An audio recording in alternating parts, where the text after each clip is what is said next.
Right, breaking news చూస్తున్నారు. సుడిగాలి సుధీర్ అలానే anchor Ravi చేసిన ఒక స్క్రిప్ట్ కి సంబంధించి ఆ స్క్రిప్ట్ ఇప్పుడు ప్రజెంట్ సోషల్ మీడియాలో పెద్ద దుమారమే రేపుతుంది. అయితే బావగారు బాగున్నారా సినిమా నుంచి ఒక సీన్ ని రీక్రియేట్ చేశారు. నంది కొమ్ముల్లో నుంచి చూస్తే రంభ కనిపించేలా ఆ సీన్ ని డిజైన్ చేసి ఒక స్కిట్ ప్లాన్ చేశారు. ప్రజెంట్ ఆ స్కిట్ సోషల్ మీడియాలో పెద్ద దుమారం రేపుతుంది. అయితే దీనికి సంబంధించి హిందూ దేవుళ్లపై చిల్లర స్కిట్ చేస్తున్నారంటూ రాష్ట్రీయ వానరసేన తీవ్రంగా మండిపడింది. అయితే ఇటీవల రీక్రియేట్ చేసిన ఈ స్కిట్లో సుధీర్ అలానే యాంకర్ రవి నంది కొమ్ముల నుంచి చూస్తే రంభ కనిపించేలా ఆ సీన్ని డిజైన్ చేశారు.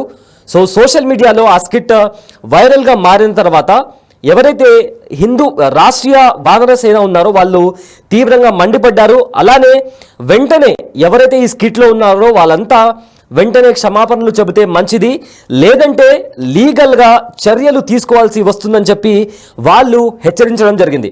అయితే ఈ మొత్తం స్కిట్ అయితే ఇప్పుడు ప్రజెంట్ సోషల్ మీడియాలో వైరల్గా మారింది. ఒక సినిమాలో నుంచి, అంటే బావగారు బాగున్నారా సినిమాలో సీన్ ఉంటుంది, సేమ్ అదే సీన్ని రీక్రియేట్ చేసి నంది కొమ్ముల్లో నుంచి చూస్తే రంభ కనిపించేలా ఆ సీన్ని డిజైన్ చేశారు. సో అది చూసిన తర్వాత చాలామంది దీనికి సంబంధించి కామెంట్స్ పెట్టారు. అదేవిధంగా రాష్ట్రీయ వానరసేన కూడా దీనిపైన తీవ్రంగా మండిపడింది. హిందూ దేవుళ్లపై చిల్లర స్కిట్స్ చేస్తున్నారంటూ వెంటనే దీనికి సంబంధించి క్షమాపణ చెప్పకపోతే లీగల్గా కాన్సిక్వెన్సెస్ ఫేస్ చేయాల్సి ఉంటుందని చెప్పి కూడా ఇప్పటికే హెచ్చరించారు. అయితే దీనికి సంబంధించిన ఒక ఆడియో క్లిప్ కూడా ప్రజెంట్ వైరల్గా మారింది. అసలు ఆ ఆడియో క్లిప్లో ఏముందో ఒకసారి విందాం.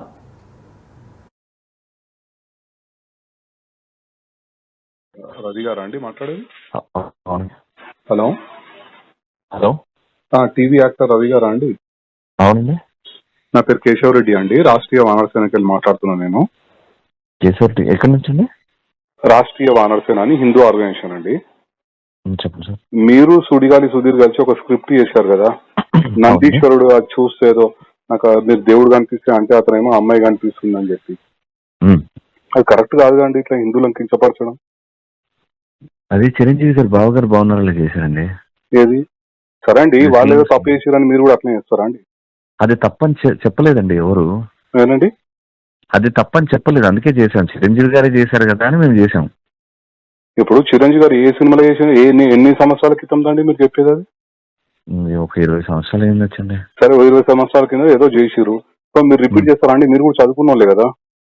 అంటే మాకు ఆయన అంటే ఇష్టం సార్, ఆయన ఏం చేసినా అంటే ఇప్పుడు తప్పు అయినా సరే మీరు చేస్తారా? మీరు తప్పని చెప్పాలి కదా సార్. అప్పుడు మీరు చిరంజీవి గారికి అప్పుడే చెప్తే మాకు తెలుస్తుంది కదా సార్ తప్పని. ఏమండి మేము ఆ సినిమా ఏందో మీరు చూడలేదు, మీరు ఏ సినిమా గురించి చెప్తారో మాకు తెలియదు.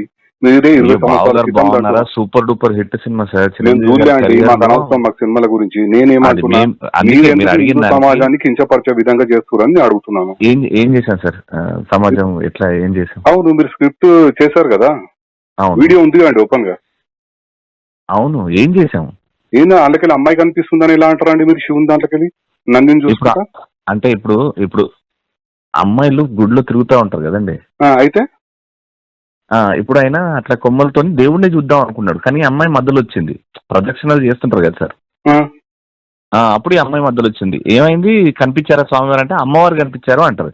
ఇప్పుడు మనం ఇంట్లో అమ్మని చెల్లని వదినని అమ్మవారు అంటాం కదా సార్. అంటారు, కానీ మీరు అంటే ప్రతిసారి ఇట్లా హిందువులను కించపరచుకుంటా మీరు స్క్రిప్ట్లు చేయొచ్చు. మీరు అంటే సమాజానికి ఇక్కడ నేను అడిగింది ఎక్కడ ఏ దేవుణ్ణి కించపరిచాము అని. అవునండి, మీరు ఇప్పుడు నందీశ్వరుడు సుధీర్ చూశాడు, సుధీర్ చూసి ఏం చూసాడు? శివుని చూసిండా అండి? శివుడు కనబడలేదండి, మధ్యలో అమ్మాయి ఉంది. అవును, మీరు కావాలనే స్క్రిప్ట్ అట్లా చేసిరు కదా. మీరు స్క్రిప్ట్ కావాలని చేసి హిందువులను కించపరచుకుంటా అట్లా అమ్మాయి మధ్యలో కనిపించింది, గుడిలో అమ్మాయిలు కనిపిస్తున్నారు అని ఎట్లా మాట్లాడతారండి మీరు? ఇప్పుడు పార్వతీ మాత ఉంది, మన ఇప్పుడు పార్వతీ మాతను మనం అమ్మవారని పూజిస్తాం కదా, అంతే కదా. మనం ఇంట్లో మన వదినని మన అమ్మని చెల్లిని కూడా అమ్మవారు రూపం అనే పూజిస్తాం మనం. ఎవరైనా ఆడవాళ్ళన అమ్మవారి లెక్కనే చూస్తాం, కాదని అంటలేను. కానీ మీరు స్క్రిప్ట్లలో మీరు ఈ రకంగా కించపరుచు చేయడం ఎంతవరకు కరెక్ట్ అని అడుగుతున్నా. ఇది సార్ మీ పేరేమన్నారు సార్? రెడ్డి, కేశవ్ రెడ్డి అండి. కేశవ్ రెడ్డి గారు, మీరు మాట్లాడేది నాకు అర్థం కావట్లేదు. నేను పాయింట్ మాట్లాడుతున్నా. ఇది కానీ సుధీర్ గాని రెడ్డి గారు వినండి. చెప్పండి. ఇప్పుడు ఇప్పుడు అక్కడ చిరంజీవి గారు చేశారు అని మీకు తెలియదేమో, ఓకే నేను చెప్తాను ఇది ఫైనల్గా ఏంటంటే నేను షూట్లో ఉన్నా, ఇప్పుడు నేను కానీ సుధీర్ కానీ మాకు అది చూపించి ఇది చెయ్యాలి అన్నారు. చిరంజీవి గారే చేశారు కదా, అప్పుడు ఏమనలేదు. అంటే నందీశ్వరుణ్ణి తెచ్చిపెట్టినప్పుడు మేము షూస్ కూడా ఇప్పేసి స్టేజ్ మీద ఉన్న వాళ్ళందరి చేత షూస్ ఇప్పించేసి, ఎందుకంటే దేవుడు ఉన్నాడు కాబట్టి షూస్ ఇప్పించేసి మేము ఆ స్కిట్ చేసాం. చిరంజీవి గారిని ఏమనలేదు, అది కరెక్ట్ ఏమో. అండ్ అమ్మాయిని మనం అమ్మవారు ఏం జరిగిందని నాకు తెలియదు. ఒక నిమిషం నేను నాకు అప్పటి అవసరం లేదండి. నేను ఏమంటున్నా, ప్రస్తుతం ఏదైతే మీరు చేసిరో అది కరెక్ట్ కాదండి. ఇది ప్రతి ఒక్కరికి ప్యాషన్ అయిపోయింది. ప్రతి ఒక్కరు ఇట్లా హిందువులను కించపరచు, స్క్రిప్ట్లు చేయడము, హిందువుల పైన దాడి. ఏమంటే మీరు యాజ్ హిందూగా ఉండి మీరు ఈ రకంగా మాట్లాడడం ఎక్స్ప్లెనేషన్, మీరు ఏదో తప్పు జరిగిందని అని కూడా మీరు పశ్చాత్తాపం పడతలేరు. మీరు ఇట్లా మీరు ఎట్లా మాట్లాడుతున్నారండి నాకు అర్థం కాదు. మరి నాకు తప్పని చెప్పండి సార్. అది 100% తప్పండి. చేసిన తర్వాత ఇప్పుడు మీరు నాకంటే మినిమం ఒక 10 సంవత్సరాలు పెద్దగా ఉంటారు. ఇప్పుడు మీరు అప్పుడే చిరంజీవి గారు చేసిన దానికి ఇప్పుడు యూట్యూబ్ లో ఉంది చిరంజీవి గారిది. మేమన్నా మీ మీద మర్యాదతో తీసేసినాం. ఏది ఆ వీడియోనే తీసేసినాం. ఎప్పుడు మేము చేసింది ఇప్పుడు మీరు పెట్టింది తీసేసినాము. మా హిందూ సమాజానికి క్షమాపణ చెప్పండి, మళ్ళీ తప్పేముందల్లా చెప్పరు. అట్లా ఇగో హార్ట్ అవుతుంది కదా.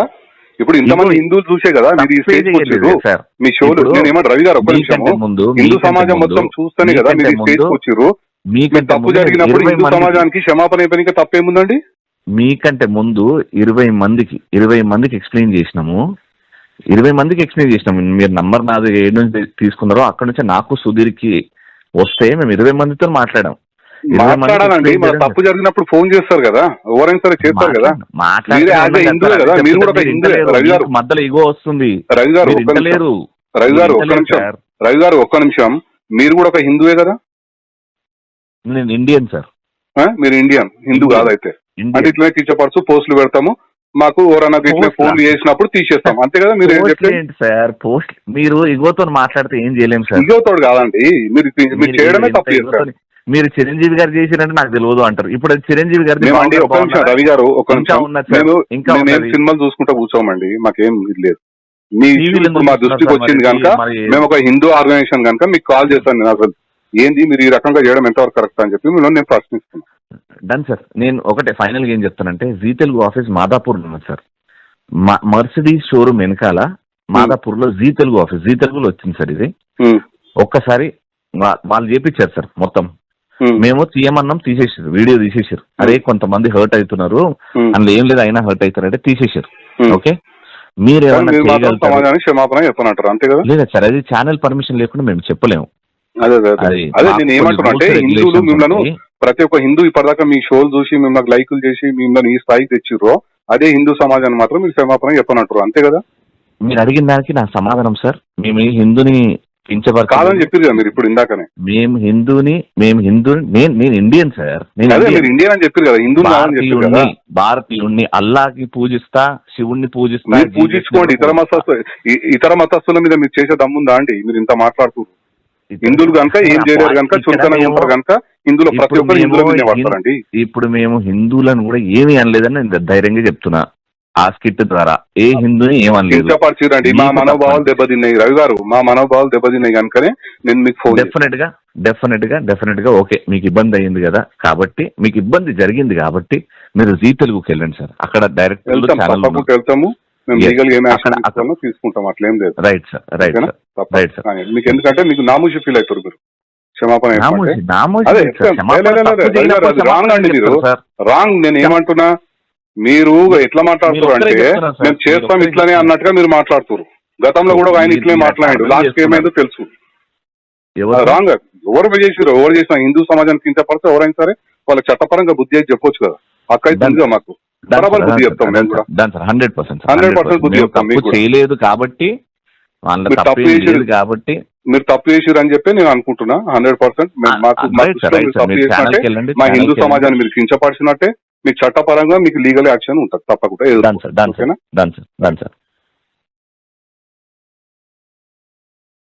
విన్నర్గా ఆడియో. సో యాంకర్ రవికి కాల్ చేసిన వాళ్ళు రాష్ట్రీయ వానర సేన నుంచి కాల్ చేస్తున్నామని చెప్పారు. అయితే మీరు తప్పు చేశారు, దానికి సంబంధించి క్షమాపణ చెప్పాలి అని చెప్పి యాంకర్ రవితో మాట్లాడారు. దానికి సంబంధించి యాంకర్ రవి కూడా తన తరపున ఎక్స్ప్లెనేషన్ ఇవ్వడం జరిగింది.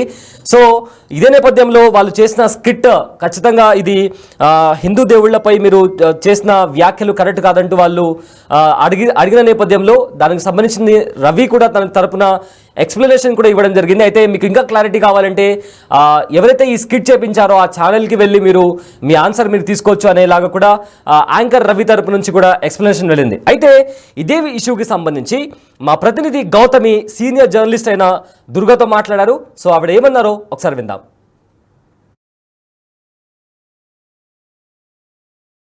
రైట్, ఈ మధ్య కాలంలోని సోషల్ మీడియాలో మనం చూసుకుంటే ప్రతి చిన్న ఇష్యూను కూడా చాలా భూతద్దంలో పెట్టి చూస్తున్నట్టు అయిపోతుంది. అయితే ముఖ్యంగా ఇది చెప్పడానికి గల రీజన్ ఏంటంటే నిన్నటి నుంచి కూడా సుడిగాలి సుధీర్ చేసిన వ్యాఖ్యలు ఎంత దుమారం రేగుతున్నాయో మనం అందరం చూస్తున్నాం. దీనిపైన అటు హిందూ సంఘాలు కూడా ఆవేదన వ్యక్తం చేస్తున్నారు, అలాగే వాళ్ళ యొక్క మనోభావాలు కూడా దెబ్బతిన్నాయి అంటున్నారు. అసలు నిజంగానే దీన్ని అంత తీసుకోవాల్సిన ఇష్యూ అయినా, నిజంగా సుడిగాలి సుధీర్ అనకూడని మాటలు అన్నారా? సో వీటన్నిటి గురించి కూడా మాట్లాడి వాళ్ళ మనతో పాటు సీనియర్ జర్నలిస్ట్ దుర్గా వడ్లంనేని గారు ఉన్నారు. ఆవిడతో మాట్లాడి మరిన్ని విషయాలు తెలుసుకుందాం. నమస్తే మ్యామ్. నమస్తే అండి. రైట్, ఒక షోలోని సుధీర్ చేసిన వ్యాఖ్యలు ఏవైతే ఉన్నాయో, నందిని చూస్తూ రంభ గారిని ఉద్దేశిస్తూ మాట్లాడిన మాటలు ఇవాళ హిందూ మనోభావాలు దెబ్బతినేటట్టు ఉన్నాయి. దేవుళ్ళ గురించి ఈ విధంగా మాట్లాడడం కరెక్ట్ కాదు, అంత స్టేజ్ పైన అలాంటి ఒక వ్యక్తి అని చెప్పి కూడా ఇవాళ ఆయన్ని ట్రోల్ చేస్తున్న పరిస్థితి కనిపిస్తుంది. సో దీన్ని మనం నిజంగానే సీరియస్గా తీసుకోవచ్చా మేడం? ఆయన నిజంగానే అంత అభ్యంతరకరమైన వ్యాఖ్యలు చేశారంటారా? అంటే ప్రతిదీ మీరు కాంట్రవర్సీ చేయాలనుకుంటే చేయొచ్చు.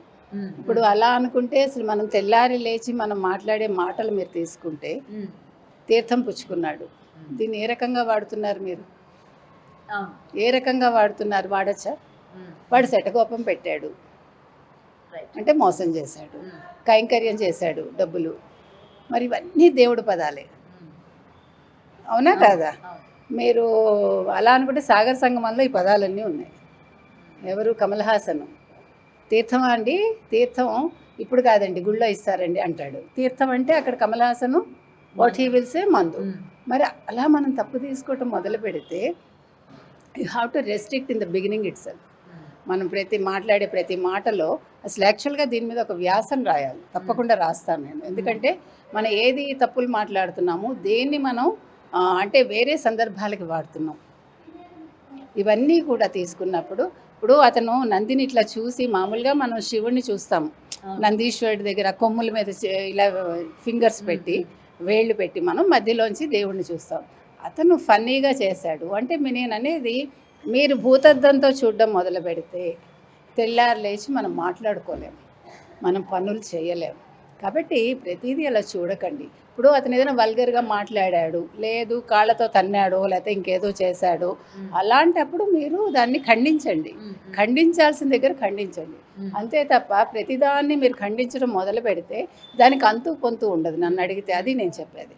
కాబట్టి మనం హిందువులం కాబట్టి వాళ్ళు ఏదో వేరే మతాల వాళ్ళు ప్రతిదాన్ని వాళ్ళు రెస్ట్రిక్ట్ చేస్తారు కాబట్టి మనం చేద్దాము, అది కుదరదండి. ఎందుకంటే మనం హిందూ సమాజం ఇది. హిందూ సమాజంలో రకరకాల దేవుళ్ళు ఉన్నారు, రకరకాల మనస్తత్వాలు ఉంటాయి, రకరకాలుగా మాట్లాడతారు, చేస్తారు. అలా అనుకుంటే తప్పు అనేది తీసుకుంటే దేవుళ్ళకి మరి మద్యం ఇచ్చేవాళ్ళు ఉన్నారు, మాంసాన్ని ప్రసాదంగా ఇచ్చేవాళ్ళు ఉన్నారు. మనం తప్పు తీసుకుంటామా? ఇప్పుడు మనం చెయ్యమని చెప్పి ఎదురువాడు చేసినాడని మనం కాదు అంటానికి ఉండదు కదా. సో తప్పు ఒప్పులు నిర్ణయించడం అనేది మన వల్ల కాదు. తప్పు ఒప్పు అనేది అది మారుతుంది, మనిషిని బట్టి మారుతుంది, కాలాన్ని బట్టి మారుతుంది.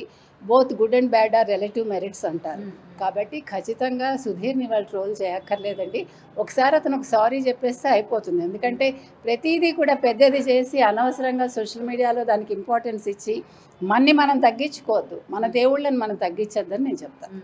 అండ్ మేడం, ఈ మధ్యకాలంలో మీరు అన్నట్టు ప్రతిదీ తీసుకొస్తున్నారు, ఇటు ఏదో ఒక మతానికి ముడిపెట్టి మా మనోభావాలు దెబ్బతిన్నాయి అన్నట్టు మాట్లాడుతూ ఉన్నారు. ఇది కరెక్ట్ అంటారా? అసలు ఫస్ట్ మనోభావాలు అంటే ఏంటో నాకు తెలియదు, మనందరం వాడేస్తాం ఆ పదం. అసలు మన మనోభావం అంటే ఏంటి? ఇప్పుడు మీ మనోభావం ఏంటో నాకెట్లా తెలుస్తుంది? నాకు అది నచ్చి, ఇప్పుడు వేణుస్వామి ఉన్నారు, మొన్న వేణుస్వామి ఏం మాట్లాడారు? జాతకం ప్రకారం మందు ఎప్పుడు తాగాలి, ఎంత తాగాలి అని చెప్పాడు. దాన్ని మీరు ఖండించారా? మరి జాతకం ప్రకారం తాగటం ఉంటుంది ఎక్కడైనా? జాతకం ప్రకారం ఎప్పుడు చేస్తారో చెప్తారు. మొన్ననే వచ్చింది వీడియో, మీకు కావాలంటే పెడతాను నేను. నేను అనేది మీరు ఖండించాల్సినవి ఇలాంటివి ఖండించండి. వేణుస్వామి లాంటి వాళ్ళని, ఒక వర్మ లాంటి వాళ్ళకి చేసే కమెంట్స్ని ఖండించండి. ఇప్పుడు వర్మ లాంటి వాళ్ళు కూడా ఒకప్పుడు చాలా గొప్ప సినిమాలు తీసిన వర్మ ఈరోజు ఈ రకంగా మాట్లాడుతున్నారంటే మనకు అతనిలో ఒక పెర్వర్షన్ కనిపిస్తుంది.